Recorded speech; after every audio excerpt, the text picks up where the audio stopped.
If you're not too familiar with the Eagles, football, or the Super Bowl, but you still know about this documentary, that's probably due to the fact that EDP is or was in it. Maybe Next Year was released on October 21st, 2019, and covers a group of different Eagles fans as well as their commitment and passion towards the team. Despite not seeing the documentary itself, from the little I have seen, it seems like a pretty well-made movie. And if you're interested in Eagles or football in general, it's probably worth checking out. But I'm not here to talk about that. I'm here to talk about EDP's involvement with the project.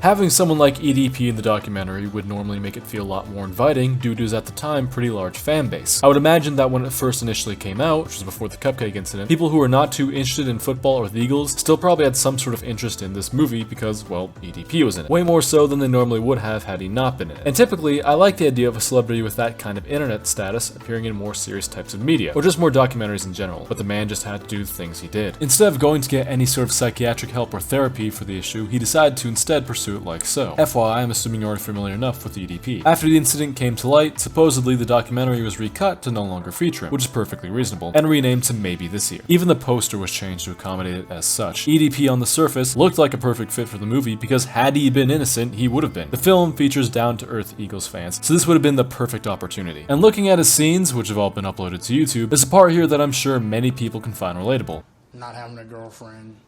Sometimes, like, I think to myself, like, maybe it's just not meant for me to have someone, you know what I mean? But despite people finding that relatable, they would still never go around looking for cupcakes in the way he did.